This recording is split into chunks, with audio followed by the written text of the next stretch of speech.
മാന്യ പ്രേക്ഷകർക്ക് എൻ്റെ പ്രണാമം.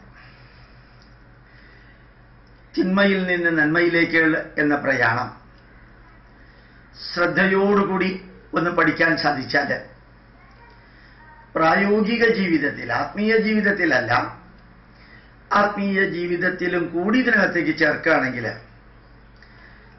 നമ്മൾ ദേഷ്യപ്പെടുക എന്നുള്ളത് നെഗറ്റീവ്, അഹങ്കരിക്കുക എന്നുള്ളത് നെഗറ്റീവ്, ദുരഭിമാനം നെഗറ്റീവ്, അന്ധവിശ്വാസം നെഗറ്റീവ്, ദുരാചാരം നെഗറ്റീവ്, നമ്മളുടെ വാക്കുകളിൽ ഉണ്ടാകുന്ന ഞാൻ നിങ്ങളുടെ എന്നല്ല പറയുന്നത്, ഞാൻ ഉൾപ്പെടെ നമ്മുടെ വാക്കുകളിൽ ഉണ്ടാകുന്ന പാരുഷ്യം അത് നെഗറ്റീവ്. അത് ഒന്ന് തിരിച്ച് നമ്മൾ ഇതാക്കാം. അതിങ്ങനെ തിരിച്ചിതാക്കാം. അഹങ്കരിക്കുക, അഹങ്കാരം കുറയ്ക്കുക, ദേഷ്യപ്പെടുക, ദേഷ്യം കുറയ്ക്കുക, വാശി ഉണ്ടാവുക, വാശി കുറയ്ക്കുക, അതുപോലെ തന്നെ പെരുമാറ്റത്തിലുള്ള പാരുഷ്യം ഉണ്ടാവുക, അത് കുറയ്ക്കുക. ഇതിനെയാണ് നമ്മൾ ശരിക്കും ഈ അസതോമ സദ്ഗമയ എന്ന് പറയാം.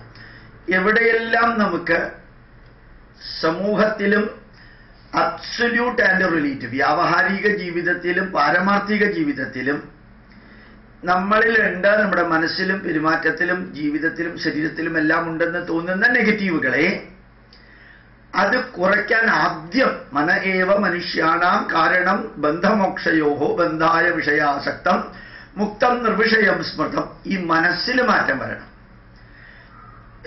തിന്മ നിറഞ്ഞ മനസ്സിനെ നന്മ നിറഞ്ഞ മനസ്സിലേക്ക് മാറ്റിയാൽ, ദുർമനസ്സിനെ സന്മനസ്സിലേക്ക് മാറ്റിയാൽ ദുഷ്ചിന്തകളെ സത്ചിന്തകളാക്കാൻ സാധിക്കും. ഈ ദുർമനസ്സിനെ സന്മനസ്സിലേക്ക് മാറ്റാം, ദുഷ്ചിന്തകളെ സത്ചിന്തകളിലേക്ക് ഓട്ടോമാറ്റിക്കലി മാറും, ദുഷ്കർമ്മങ്ങൾ സത്കർമ്മങ്ങളായി മാറും.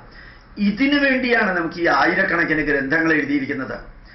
ഇങ്ങനെ ഒരു മാറ്റത്തിന് വേണ്ടിയിട്ടാണ് ആയിരക്കണക്കിന് ആചാരങ്ങളും പ്രത്യേക രീതിയിലുള്ള വിചാരങ്ങളും വിശ്വാസങ്ങളും സങ്കല്പങ്ങളും കഥകളും അനുഭവങ്ങളും ഉപദേശങ്ങളും ജീവിത യാഥാർത്ഥ്യങ്ങളും അതുപോലെ പ്രാർത്ഥനകളും എല്ലാം ഞാൻ തുടക്കത്തിൽ പറഞ്ഞ പോലെ സ്വർഗത്തിലേക്ക് പോകാനല്ല, പാപഭാരം മറ്റൊരാളുടെ തലയിൽ കെട്ടിവെക്കാനല്ല, പുണ്യം കിട്ടാനല്ല, സ്വർഗത്തിലേക്ക് പോകാനല്ല, സുഖഭോഗങ്ങൾ കൂടുതൽ കിട്ടാനല്ല, മറിച്ച് ഒരു മിനിറ്റ് ജീവിക്കുന്നുവെങ്കിൽ ആ ഒരു മിനിറ്റ് ധന്യമായിട്ട് useful, purposeful, fruitful and meaning ആയിട്ട് ജീവിക്കാനാണ് നമ്മൾ ഈ പ്രാർത്ഥന.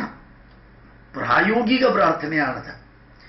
അത് ഈശ്വരനിലേക്ക് ചേരണമേ എന്നുള്ള പ്രാർത്ഥനയല്ല.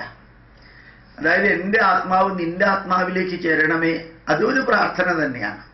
നന്നായി എണ്ണി തൊട്ട് എണ്ണും പൊരുൾ ഒടുങ്ങിയാൽ നിന്നിടും ദൃക്കുപോലുള്ള നിന്നില സ്പന്ദമാകണം, അതൊരു പ്രാർത്ഥനയാണ്. അതുപോലെ തിരിച്ചുമുണ്ട്. ആഴിയും തിരയും കാറ്റും ആഴവും പോലെ ഞങ്ങൾ മായയും നീ മഹിമയും നീയും എന്നുള്ളിലാവണം. ഇത് പ്രാർത്ഥനയാണ്. ഇത് പാരമാർത്ഥിക പ്രാർത്ഥനയാണ്. പാരമാർത്ഥിക പ്രാർത്ഥന എന്ന് പറഞ്ഞാൽ എൻ്റെ ആത്മാവ് നീ എന്ന പരമാത്മാവ്, നീ എന്ന പരമാത്മാവ് എൻ്റെ ആത്മാവിലേക്ക്, ഇത് പാരമാർത്ഥിക പ്രാർത്ഥന. ദ്വൈതത്തിൽ നിന്ന് അദ്വൈതത്തിലേക്ക് എന്ന് വേണമെങ്കിൽ പറയാം. പക്ഷെ ഈ പ്രാർത്ഥന, ഉപനിഷത്തിലെ പ്രാർത്ഥന അസതോമ സദ്ഗമയ തമസോമ ജ്യോതിർഗമയ മൃത്യോർമ അമൃതംഗമയ. That is a practical prayer that is to be adopted by everyone on mental or psychological basis and also social basis and also variety of academical basis and every aspect. ഏത് ആസ്പെക്റ്റിലും നമ്മളുടെ ജീവിതത്തെ, ഇന്നലെ നമ്മൾ 10 തെറ്റുകൾ ചെയ്തു, 10 പരിപാടികൾ കുറവുള്ളത് ചെയ്തു, അത് ഇന്ന് 8ഓ 7ഓ ആക്കി മാറ്റാൻ ശ്രമിക്കാം. നാളെ അത് 5ഓ 4ഓ ആക്കി മാറ്റാൻ ശ്രമിക്കാം. During the process of living every minute every day enriching our self, നമ്മളെ അങ്ങോട്ട് വിലയിരുത്തി ഉയർത്താം. അവിടെയാണ്. ഇന്നലെ 10 നുണ പറഞ്ഞു, ഇന്ന് കുറച്ചു, ഇത് സാവധാനത്തിൽ കുറയും. 10 ഒഴിവാക്കാൻ സാധിക്കുകയാണെങ്കിൽ റവല്യൂഷണറി ചേഞ്ചാണ്, ബുദ്ധിമുട്ടാണ്. അപ്പോൾ സ്റ്റെപ്പ് ബൈ സ്റ്റെപ്പ് ഓൾവേസ് ഏത് ചേഞ്ചും evolutionary change is permanent, revolutionary change is temporary. വിപ്ലവാത്മകമായ മാറ്റം എന്ന് പറയുന്നത് പലപ്പോഴും ടെമ്പററിയാണ്. അതേ സമയത്ത് എവല്യൂഷണറി, പരിവർത്തനാത്മകമായ, പരിണാമാത്മകമായിട്ടുള്ള മാറ്റം എന്ന് പറയുന്നത് കുറെ കൂടി. ഇപ്പം 3 കാര്യവും ഓർമ്മിക്കാനുള്ളത്, നമ്മുടെ ആചാരങ്ങളിലോ വിചാരങ്ങളിലോ വിശ്വാസങ്ങളിലോ സങ്കല്പങ്ങളിലോ ഗ്രന്ഥങ്ങളിലോ ഒന്നിലും തന്നെ തിന്മയിലേക്കുള്ള പ്രയാണമല്ല, നന്മയിലേക്കുള്ള പ്രയാണം. ഇരുട്ടിലേക്കുള്ള പ്രയാണമല്ല, വെളിച്ചത്തിലേക്കുള്ള പ്രയാണം. അശാന്തിയിലേക്കുള്ള പ്രയാണമല്ല, 3 ശാന്തി: ആധ്യാത്മിക ശാന്തി, ആദിഭൗതിക ശാന്തി, അതിദേവതാ ശാന്തിയിലേക്കുള്ള പ്രയാണമാണ് നമ്മുടെ ജീവിതം.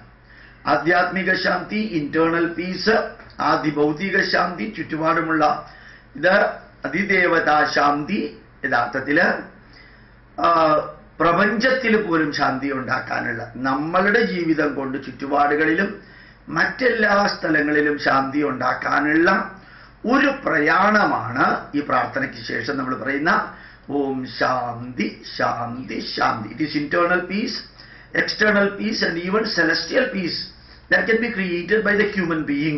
മനുഷ്യനെ കൊണ്ട് സാധിക്കുന്ന എല്ലാ നന്മകളും വരുത്തലാണ് ഈ പ്രാർത്ഥനയുടെ ഉദ്ദേശവും മാർഗവും ലക്ഷ്യവുമെല്ലാം. ഇത് പഠിക്കണം, ജീവിതത്തിൽ അടിമുടി മാറ്റണം. ഓരോ കഥയും, ഓരോ അനുഭവവും, ഓരോ ഉപദേശവും, ഓരോ ജീവിത സത്യവിവരണവും ഈ മാറ്റത്തെയാണ് ലക്ഷ്യമിടുന്നത്.